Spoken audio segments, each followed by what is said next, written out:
Ser minero. Roberto Fernández, director del Museo de la Minería y de la Siderurgia de Castilla y León, que se encuentra en Sabero. ¿Cómo estás? Muy bien, buenos días. Bueno, hoy tenemos invitado y vamos a hablar de un proyecto ciertamente apasionante. Pues sí, como dices tú, hoy tenemos invitado y como diría un compañero tuyo de la radio, Nacho Ares, vamos a hacer historia. Porque sí, hoy nos vamos a remontar a un hecho histórico que tuvo lugar hace 100 años, en el 1917, con protagonistas también en su mayor parte mineros. En otras ocasiones hemos hablado de esos momentos históricos en los que los mineros, ¿no?, han dado el paso, como la Revolución del 34 o la Guerra Civil Española. Y bueno, pues me parecía que era un buen momento para sacar a la luz pues un hecho histórico que una serie de personas de Cistierna llevan trabajando un tiempo en él y que bueno, ha fructificado en un documental que se ha estrenado este mes de agosto en Cistierna, que yo creo que el título del documental ya nos lo dice todo, ¿no? Vamos a poder ya desvelar de lo que vamos a hablar. El título del documental, si no me equivoco, es 100 años de la proclamación de la República en Cistierna, homenaje a Diego Roza Reyero.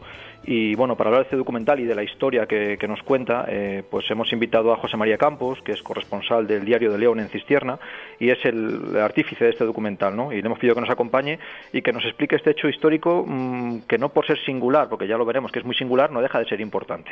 Claro, y posiblemente no muy conocido para mucha gente. José María, ¿qué tal? ¿Cómo estás? Hola, buenos días a todos. Bueno, aquí andamos, estamos en Cistierna. Bueno, ¿cómo te embarcas en este proyecto?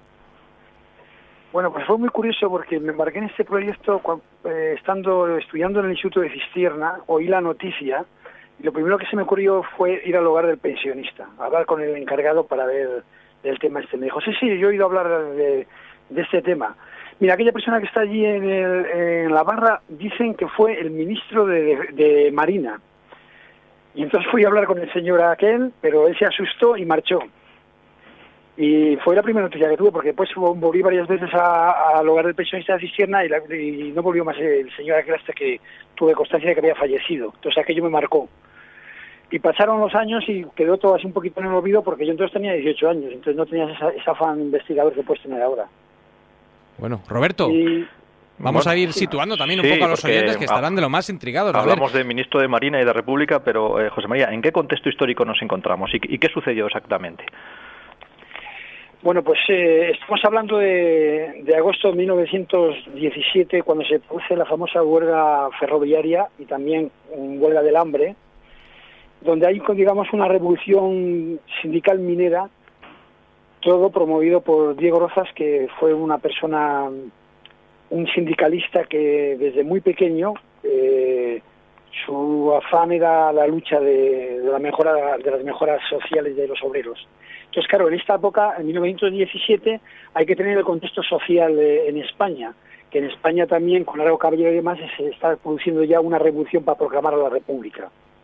Pues claro, toda esta situación se va generando a lo largo de varios días en España, y aquí tiene, pues digamos que un efecto mayor de llamada por el simple hecho de contar con una persona como Diego Rozas, que era una persona, digamos, muy culta, y eso pues marcó mucho en el tema de la montaña, porque su objetivo era montar un sindicato minero en Olleros.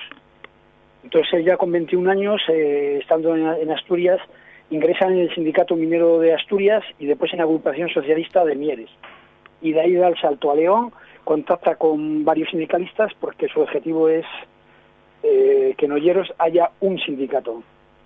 Entonces forma el sindicato minero, pero claro, la empresa, lo que llamaban ellos los empresarios caciquiles, a todos consiguen las listas de los primeros 70 afiliados y les expulsan de la mina. Entonces, claro, tú te quedabas sin trabajo, te quedabas sin sustento, y aquello pues fue el primer varapalo que recibió.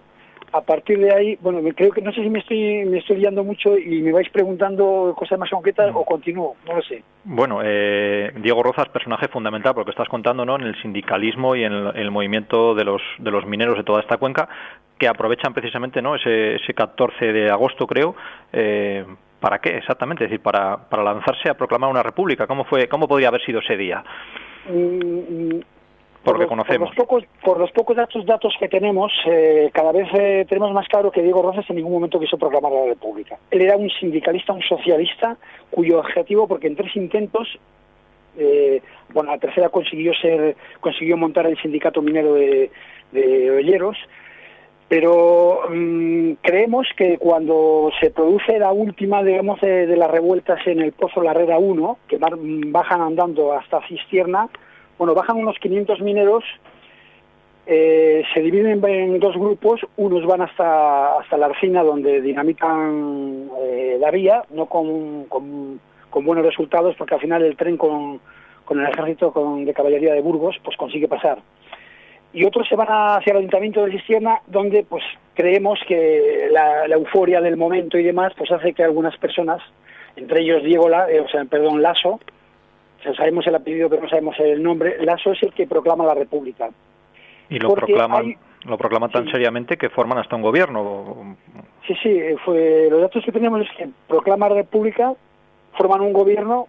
De hecho ya os comentaba al principio que yo había conocido al ministro de Marina, y después de todo eso deciden proclamar la guerra a Alemania. También otro dato histórico que hemos encontrado, como curiosidad, vamos.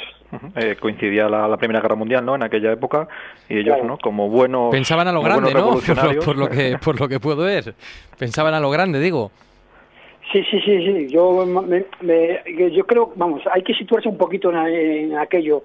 Imaginaros, pues, qué sé yo, que los bajaría la Cistierna a 400, 500, aquello en plan de revueltas y tal, y había, digamos, gentes que miraba más allá, ¿no?, del simple hecho de Diego Rozas, porque toda su historia que la hemos seguido. Hay un diario de él donde después de todo esto se marcha a Palencia, de Palencia a Santander, de Santander a Bilbao, de Bilbao a Bayún, intenta cruzar la frontera, no lo consigue, se marcha a Zaragoza, de Zaragoza se va a Teruel, de Teruel vuelve otra vez viene para Bembibre, se pone a trabajar en las minas, de allí intenta marchar a La Coruña, intenta marchar a Estados Unidos, no puede marchar a Estados Unidos, vuelve y regresa otra vez para montar el sindicato minero. Bueno, decir que era previamente a todo esto ya había estado en Estados Unidos, ¿eh? O sea que, digamos, por eso hablábamos de que era una persona muy formada en el tema del sindicalista, porque ella sabe lo que pasaba en Estados Unidos en aquella época. Entonces, cuando viene aquí es cuando empieza con todo esto. José María, claro, ¿cómo fue aplacada toda esta revuelta y este intento de conformar un gobierno alternativo de la época? Bueno, pues nada, los datos que tenemos, sobre todo más que son datos de algunos historiadores y sobre todo de prensa, cuando hay esta revuelta, pues se informan y dicen, pues esto parece que es algo más serio. Entonces mandan al ejército de Burgos, el que estaba en León, le mandan a través del ferrocarril.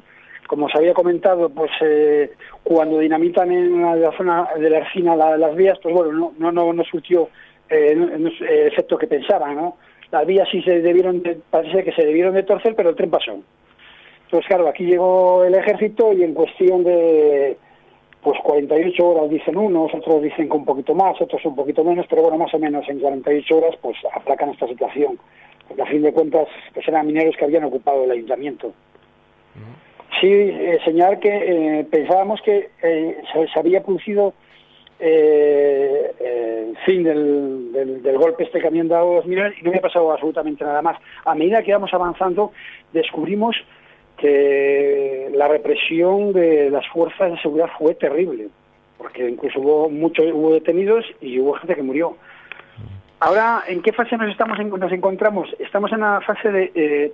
estamos siguiendo la pista de los detenidos, porque fueron llevados a la cárcel de León, de la cárcel de León fueron al Ferrol, Y del Ferrol pues estamos intentando buscar la documentación, nos dicen que tenemos que ir a Madrid, que estas cosas se metieron en cajas y que deben de seguir en cajas allí. Bueno, pues entonces mira, José María, ahí podéis tener material para una segunda parte, ¿no?, del documental. Sí. La idea es continuar con el documental y sobre todo, aparte del hecho en sí de la proclamación de la República y de los que se han cumplido 100 años, creo que es dar valor a una persona que se le ha olvidado en Cistierna, que ha sido Diego Rozas Reyeros, que fue el que luchó y consiguió muchas mejoras por los mineros de la zona. Son mejoras que a la larga del tiempo pues son buenas, han sido buenas para la gente de la comarca. Te agradecemos muchísimo que nos hayas acercado a este desconocido capítulo de la historia leonesa. José María Campos, un fortísimo abrazo. Un abrazo a todos. Roberto, hasta el próximo lunes. Hasta el próximo lunes. Próximo lunes. Hasta el próximo lunes.